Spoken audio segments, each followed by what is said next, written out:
Hi, this is Revathi. Welcome to అందమైన కథల పొద్దురిల్లు. Video చూస్తున్న ప్రతి ఒక్కరికి, అలాగే లైక్స్, కామెంట్స్తో ఎంకరేజ్ చేస్తున్న వారందరికీ నా హృదయపూర్వక ధన్యవాదాలు. నీ తనుక్క ఎపిసోడ్ నెంబర్ 33. ఐశ్వర్య నిలయంలో అప్పుడే వచ్చిన ఆర్య సోఫాలో అనసూర్యం గారు, అర్జున్ మధ్యలో కూర్చొని కబుర్లు చెప్తున్నాడు. కళ్యాణ్ బయట ఉన్నాడు ఆర్య, ఫోన్ చేశాను, కాసేపట్లో వస్తాడు అంటాడు అర్జున్. అసలు నా మనవడు ఆ అమెరికాలో ఎలా ఉంటాడోనని నేను అర్జున్ తెగ భయపడ్డాం ఆర్య. మమ్మల్ని వదిలి ఆ 4 సంవత్సరాలు అక్కడ ఉన్నాడంటే దానికి కారణం నువ్వే అంటుంది అనసూర్యం గారు. అవును ఆర్య, కళ్యాణ్కి అక్కడ నీలాంటి మంచి స్నేహితుడు దొరుకుతాడని మేము అసలు అనుకోలేదు అంటాడు అర్జున్. ఆర్య వాళ్ళ మాటలకి నిట్టూర్చి, ఏంటి మీరిద్దరూ నన్ను పొగడాలని పనిగా పెట్టుకున్నారా? కళ్యాణ్కి నేను దొరకడం కాదు, కళ్యాణ్ లాంటి మంచి ఫ్రెండ్ నాకు దొరకడం నిజంగా నా అదృష్టం. ఫస్ట్‌లో అయితే కళ్యాణ్ నాతో కూడా మాట్లాడకపోయేవాడు. ఏదో దిగాలుగా, కోపంగా కనిపించేవాడు. అమ్మాయిల విషయంలో అయితే కళ్యాణ్ పూర్తి డిఫరెంట్‌గా కనిపించేవాడు. కళ్యాణ్‌లో ఏదో మ్యాజిక్ ఉందనుకునేవాడిని. కళ్యాణ్‌కి నేను దగ్గర కావటానికి ముఖ్య కారణం కళ్యాణ్ యాటిట్యూడ్ ప్లస్ చదువులో చూపించే చురుకుదనం. నేనేమో చదువులో పెద్ద కింగ్ కాదు, కానీ కళ్యాణ్ మాత్రం చదువులో ఎక్కడో ఉండేవాడు. కళ్యాణ్‌ని అందుకోవటానికి నేను ప్రయత్నం చేస్తుంటే కళ్యాణ్ నాకు చెయ్యి అందించి సహాయం చేసేవాడు. మా ఇద్దరి స్నేహం అక్కడే మొదలై పదిలంగా మారింది అని అంటుండగానే, రే ఆర్య అంటూ కళ్యాణ్ హుషారుగా బయట నుంచి వస్తుంటాడు. కళ్యాణ్ అంటూ ఆర్య ఎదురు వెళ్ళి కళ్యాణ్‌ని హగ్ చేసుకుంటాడు. ఇద్దరూ అలా హగ్ చేసుకొని ప్రాణ స్నేహితుల్లాగా మెలగడం చూసి అర్జున్, అనసూర్యం గారు సంతోషపడుతుంటారు. ఈడియట్, ముందే చెప్తే నేను ఎయిర్‌పోర్ట్‌కి వచ్చేవాడిని కదా అంటాడు కళ్యాణ్. అర్జున్ ఎయిర్‌పోర్ట్‌కి వస్తానన్నాడు, ఇక నిన్ను డిస్టర్బ్ చేయడం ఎందుకని చెప్పలేదు అంటాడు ఆర్య. ఇంతకీ ఈ ఎంట్రీ దేని గురించి అని అడుగుతాడు కళ్యాణ్. కొత్త ప్రాజెక్ట్ తీసుకున్నావు కదరా, దాని స్టార్టింగ్ చూద్దామని వచ్చాను అంటాడు. స్టార్టింగ్ ఏంటి, ఎండింగ్ వరకు ఉండొచ్చు కదా అంటాడు కళ్యాణ్. ఎండింగ్ అంటే దాదాపు 2 ఇయర్స్ పట్టొచ్చు. అప్పటి వరకు నేను ఇక్కడే ఉంటే అక్కడ నా బిజినెస్లు కుప్పకూలుతాయి అని. ఇంతకీ మీ ఆఫీస్కి నన్ను ఎప్పుడు తీసుకెళ్తున్నావు అని అడుగుతాడు ఆర్య. నువ్వు ఎప్పుడంటే అప్పుడే అంటాడు కళ్యాణ్. మరుసటి రోజు ఉదయం కళ్యాణ్ ఆర్యని తీసుకొని ఆఫీస్కి వస్తాడు. అన్ని ఫ్లోర్స్ తిరుగుతూ స్టాఫ్ని మీట్ అవుతూ రన్ అవుతున్న ప్రాజెక్ట్ డీటెయిల్స్ గురించి చెప్తుంటాడు. ఆర్య కూడా వాటిని ఇంట్రెస్ట్గా చూస్తూ అతనికి వచ్చిన డౌట్స్ని క్లారిఫై చేసుకుంటాడు. కొద్దిసేపటికి ఇద్దరు కలిసి థర్డ్ ఫ్లోర్కి లిఫ్ట్లో వస్తూ, ఇదిరా కొత్తగా దక్కించుకున్న ప్రాజెక్ట్, ఇది సక్సెస్ అయితే ప్రాఫిట్ బాగుంటుంది, అలా కాదని దీనికి ఏమైనా ఆటంకాలు వచ్చి అనుకున్న టైంకి ప్రాజెక్ట్ పూర్తి కాకపోతే మాత్రం కంపెనీకి కోలుకోలేని నష్టాలు వస్తాయి. పైగా కంపెనీకి ఉన్న గుడ్ విల్ కూడా పోతుంది. ఐశ్వర్య గ్రూప్ ఆఫ్ ఇండస్ట్రీస్ ఎప్పటికైనా నెంబర్ 1 పొజిషన్లోకి తీసుకురావాలని నా ఆశయం. ఈ ప్రాజెక్ట్ పూర్తయి సక్సెస్ అయితే నా ఆశయం నెరవేరుతుంది అంటూ లిఫ్ట్లో నుండి వచ్చి ఇద్దరు మాట్లాడుకుంటూ క్యాబిన్లోకి వెళ్తారు. ఆర్య ఆ క్యాబిన్ చూస్తుండగానే, మా గ్రాండ్ని క్రియేటివిటీతో తయారైన స్పెషల్ ఛాంబర్ని చూద్దు కానీ పద అని ఆ స్పెషల్ ఛాంబర్లోకి తీసుకెళ్తాడు. ఆర్య లోపలికి వెళ్ళి స్పెషల్గా కనిపిస్తున్న ఛాంబర్ని గమనిస్తూ, అన్నీ చూపిస్తున్నాడు కానీ మైథిలి గురించి చెప్పడేంటి అని మనసులో అనుకుంటూ చుట్టూ చూస్తుండగా మైథిలి ఒక మూలన అటెండర్ వర్క్లో భాగంగా దుమ్ము పట్టిన షెల్ఫ్లను క్లాత్తో క్లీన్ చేస్తూ వెనక నుండి కనిపిస్తుంటుంది. ఆర్య తన వైపు ఆశ్చర్యంగా చూస్తుండగానే కాస్త స్టైల్గా టేబుల్ మీద చేతులానిచ్చి నిలబడిన కళ్యాణ్ మైథిలిని చూసి, ఓ ఎనిమి ఇలారా అని పిలుస్తాడు. ఆర్యకి అప్పుడు అర్థమవుతుంది తనే మైథిలి అని. తను ఆ పనులు చేయటం ఆర్య ఆశ్చర్యంగా చూస్తుంటాడు. కళ్యాణ్ పిలుపుతో మైథిలి వెనక్కి తిరిగి ఆ కొత్త పర్సన్ని చూస్తుంటుంది. చూడచక్కని అందంతో కనిపిస్తున్న మైథిలిని చూడగానే ఆర్య మొహంలో నవ్వు కనిపిస్తుంది. మైథిలికి మాత్రం ఆ కొత్త పర్సన్ చూడగానే అతని ముందు ఆ పనులు చేయటానికి అవమానంగా అనిపిస్తూ బిడియం, ఇబ్బందితో చేతిలో ఉన్న క్లాత్ వెంటనే కిందికి పడేసి, ఇదేంటి సడన్గా ఎవరో కొత్త పర్సన్ని తీసుకొని లోపలికొచ్చాడు, కొంపతీసి ఇతనికి నన్ను అటెండర్గా పరిచయం చేస్తాడా ఏంటి అని భయపడుతూనే వాళ్ళ దగ్గరికి వస్తుంది. ఇతను నా ఫ్రెండ్ ఆర్య, నీ వల్ల నాకు ఏదైనా మంచి జరిగిందంటే అది అమెరికాలో ఆర్య లాంటి ఒక మంచి వ్యక్తి నాకు ఫ్రెండ్ కావడమే అని పరిచయం చేసి తిరిగి ఆర్య వైపు చూసి ఆర్య షీఈ్ మైథిలి ఈ ఛాంబర్ అటెండర్ అని పరిచయం చేస్తాడు. ఆ మాటలకి ఆర్య ఆశ్చర్యంగా చూస్తుండగానే ఆ పరిచయానికి చిరెక్కిపోయిన మైథిలి అక్కడ టేబుల్ క్లీన్ చేస్తున్నట్టుగా నటిస్తూ కోపంతో టేబుల్ మీద కాస్త బరువైన పేపర్ వెయిట్ బాల్ తీసి కళ్యాణ్ హ్యాండ్ మీద గట్టిగా వేస్తుంది. మరుక్షణమే కళ్యాణ్ అబ్బా అంటూ చెయ్యి వెనక్కి తీసుకొని రాక్షసి నా చెయ్యి అలా నలగొట్టావేంటి అని కోపంతో అడుగుతాడు. ఆర్యకి వాళ్ళ మధ్య జరుగుతున్న సంఘర్షణ అర్థమై నవ్వుతుంటే మైథిలి మాత్రం ఏమీ తెలియనట్టుగా మొహం పెట్టి అయ్యో కళ్యాణ్ నేను చూడలేదు, నేను అటెండర్ని కదా, దానిని క్లీన్ చేద్దామని పట్టుకున్నాను, అంతలోనే జారి నీ చెయ్యి మీద పడింది అని కసితో చెప్పి తెలియకుండా నవ్వుతుంటుంది. అవునవును, నువ్వు తెలిసి పడేశావో తెలియకుండా పడేశావో అది పడిన బరువుతోనే అర్థమవుతుంది అంటాడు కళ్యాణ్ నొప్పితో చెయ్యి ఊపుకుంటూ. వాళ్ళిద్దరిని చూసి ఆర్య చిన్నగా నవ్వుకుంటూ రియల్ టామ్ అండ్ జెర్రీని చూసినట్టుగా ఉంది అని మనసులో అనుకొని హాయ్ మైథిలి అంటూ చెయ్యిని ముందుకు చేస్తాడు ఆర్య. హాయ్ అని మైథిలి కూడా చెయ్యి ముందుకు ఇవ్వబోతూ అప్పటికే కళ్యాణ్ చూస్తున్న రాక్షసి చూపులను గ్రహించి భయంతో చెయ్యిని తిరిగి వెనక్కి తీసుకుంటుంది.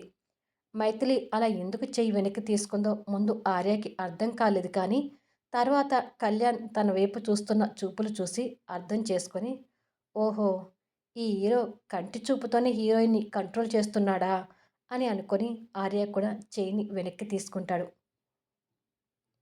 ఏంటి ఇంకా ఇక్కడే నిలబడ్డావు, ఆర్యకి ప్రాజెక్ట్ డీటెయిల్స్ చూపించాలి, నీ అటెండెడ్ డ్యూటీ ముగించి వెళ్ళి నీ సిస్టమ్ ఆన్ చేయి అంటూ ఆర్డర్గా చెప్తాడు కళ్యాణ్. అలాగే అంటూ కళ్యాణ్ వైపు సీరియస్గా చూస్తూ వెళ్తుంది. సో నువ్వు ఉన్నట్టే మైథిలి కూడా ఉండాలని కోరుకుంటున్నావు అన్నమాట అంటాడు ఆర్య షేక్ హ్యాండ్ గురించి ఉద్దేశిస్తూ. అంతే కదా, మైథిలిని తప్ప నాకు ఏ అమ్మాయిని తాకాలని చూసినా తేళ్ళు జెర్రులు పాకినట్టుగా ఉంటుంది. అలాగే మైథిలి కూడా నన్ను మాత్రమే తాకాలని స్వార్థంలో తప్పు లేదుగా అంటాడు. ఒక పక్క స్వార్థం అంటూనే మరొక పక్క తప్పు లేదనుకుంటున్నావు. నేను ఇలాగే వదిలేస్తే ఈ పరిణామాలు ఎక్కడి వరకు వెళ్తాయో అర్థం కావట్లేదు అని మనసులో అనుకొని స్పెషల్ చైర్ వైపు చూసి ఈ చైర్లో నువ్వే కూర్చుంటావా అని అడుగుతాడు. లేదు, ఈ చైర్లో ఇంతవరకు ఎవరూ కూర్చోలేదు, ఇది ఈ కంపెనీ చైర్మన్ సీట్ అని గ్రాని చెప్పింది, ఫ్యూచర్లో నన్ను ఎప్పటికైనా ఈ కంపెనీ చైర్మన్ చేసి తీరాలి కదా, సో ఎప్పటికైనా నేను కూర్చోబోయే చైర్ ఇది అంటూ గొప్పగా చెప్తాడు.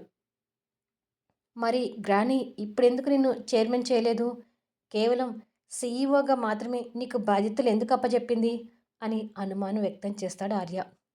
ఏముంది, ముందే నాకు అహంకారం, ఇప్పుడే చైర్మన్ హోదా కూడా ఇస్తే నేను తన మాట పూర్తిగా విననేమో అని ప్రస్తుతానికి నన్ను చైర్మన్ చేయడానికి ఆగుతుంది అంటాడు నవ్వుతూ.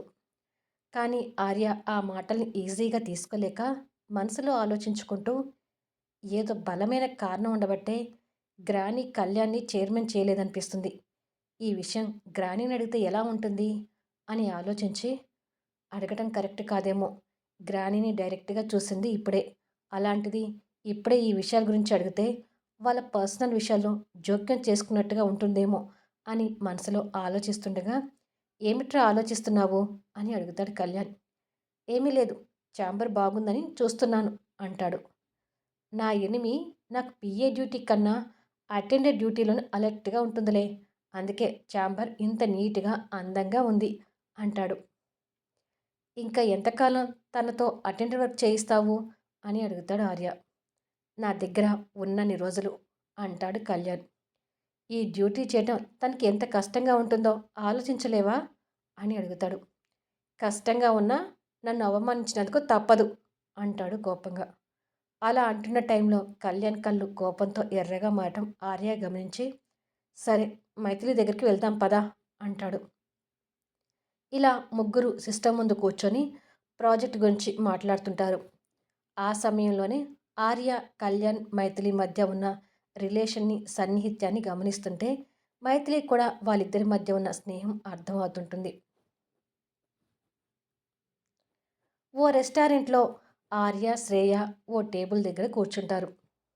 వారి ముందు జ్యూస్ గ్లాసెస్ ఉంటాయి.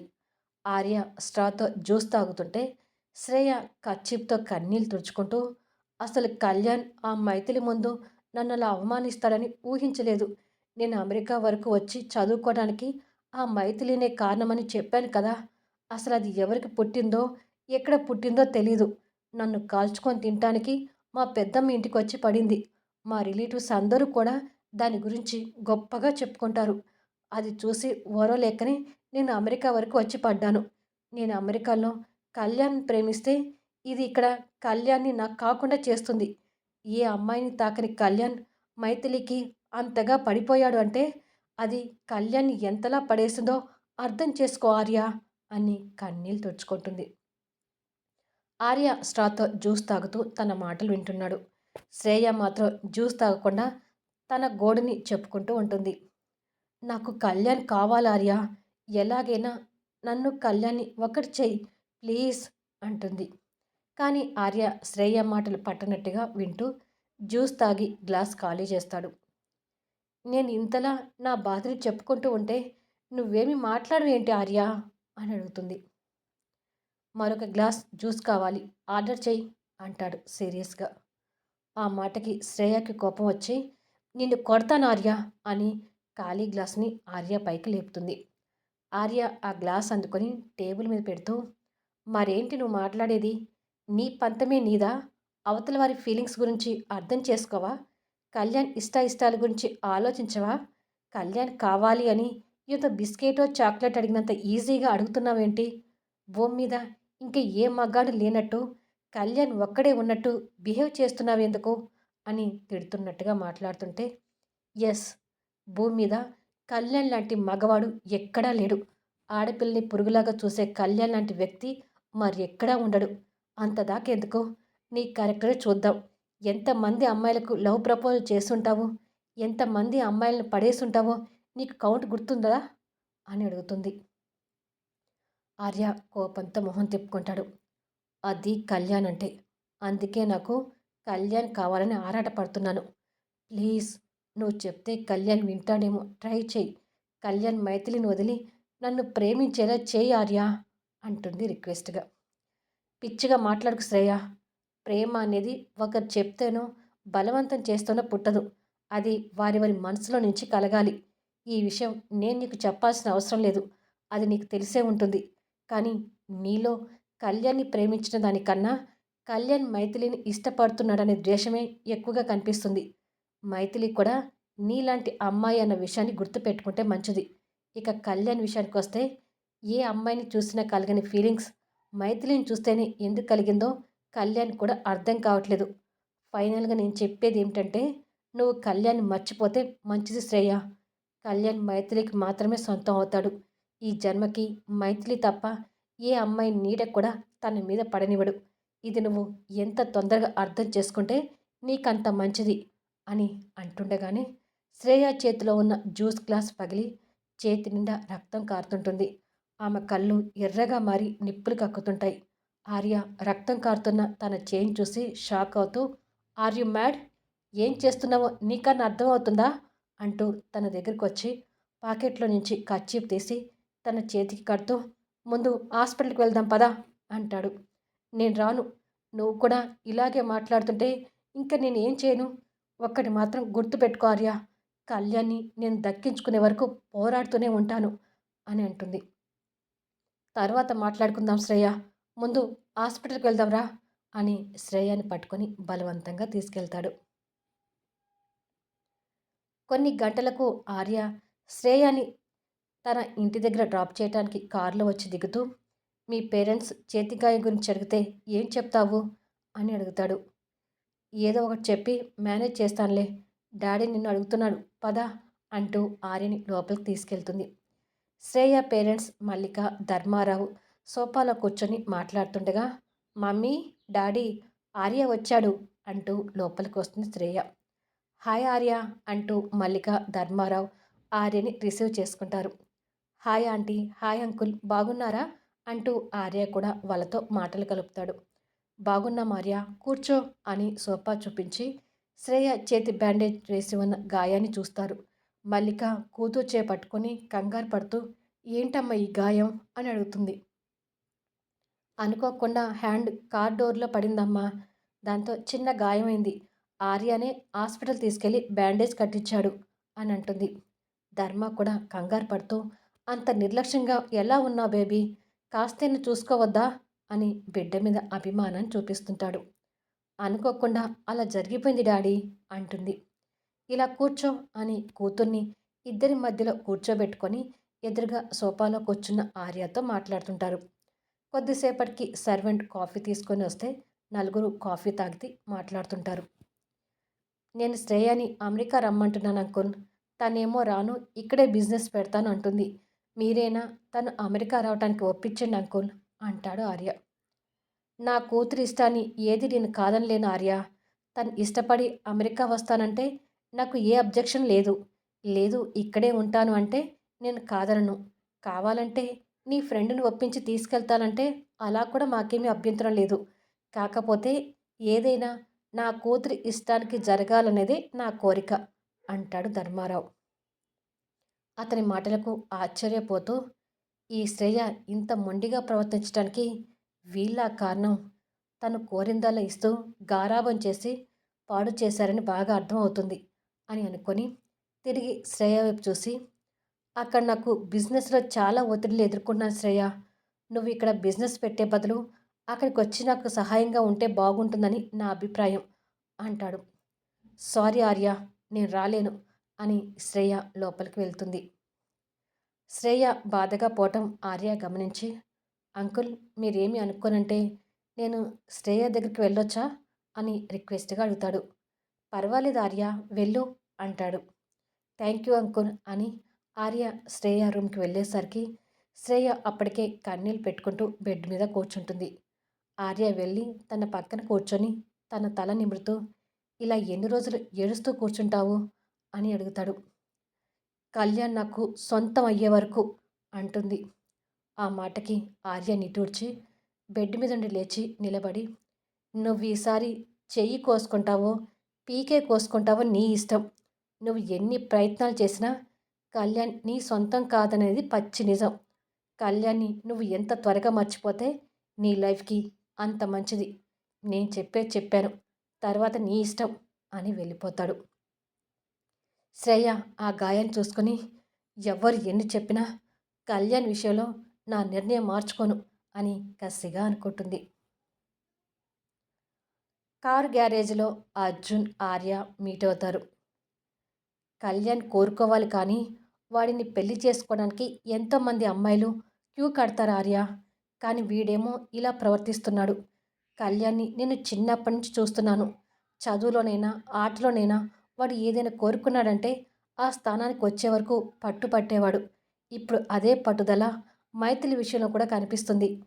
వాడి మాటలు బట్టి చూస్తుంటే కళ్యాణ్ నిజంగానే మైథిలిని ఏమైనా చేస్తాడేమోనని భయంగా ఉంది అంటాడు అర్జున్ బాధపడుతూ. అంత వరి కావాల్సిన అవసరం లేదు అర్జున్. కళ్యాణ్ మైథిలిల సన్నిహిత్యాన్ని నేను దగ్గరుండి చూశాను. వాళ్ళు అంతలోనే తిట్టుకుంటారు, మళ్ళీ అంతలోనే కలిసిపోతున్నారు. కాకపోతే ఇద్దరి మనసులో కూడా ఒకరి మీద మరొకరికి కోపం ఉందనేది నిజం. అంతమందిలో మైథిలి కొట్టిందని కళ్యాణ్ మనసులో పగ ఉంది. తనని ఇబ్బందులకు గురి చేస్తున్నాడని మైథిలికి కోపం ఉంది. కానీ మైథిలి కోప్పడటంలో తప్పులేదు. కళ్యాణ్ బిహేవియర్లోనే మొత్తం తప్పుంది. ఆ బిహేవియర్ మార్చగలిగితే కళ్యాణ్ లాంటి గొప్పవాడు ఇంకొకడు ఉండడు అంటాడు. కానీ ఎలా ఆర్య? ఆ అమ్మాయి విషయంలో ఎవరు చెప్పినా విననని అమ్మమ్మ గారితో 4 సంవత్సరాల క్రితమే చెప్పాడు.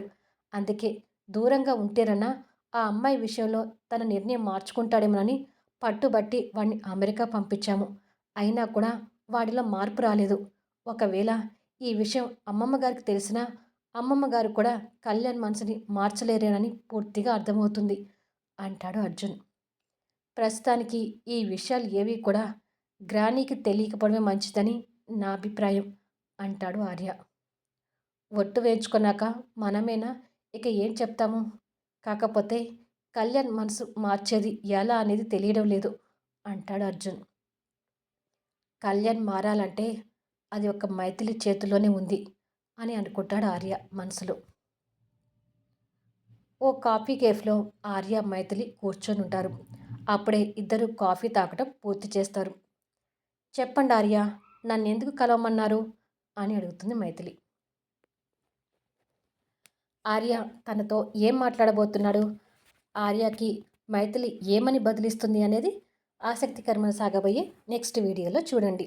అలాగే ఈ వీడియోపై మీ అభిప్రాయాలు తెలుపుతూ కామెంట్స్ ఇవ్వండి, లైక్స్ ఇచ్చి ఎంకరేజ్ చేయండి. స్టోరీ నచ్చి ఉంటే దయచేసి షేర్ చేయండి. సబ్స్క్రైబ్ చేసుకునే వాళ్ళు దయచేసి బెల్ ఐకాన్ ప్రెస్ చేస్తేనే నేను ఇచ్చిన నోటిఫికేషన్స్ మీకు చేరుతాయి.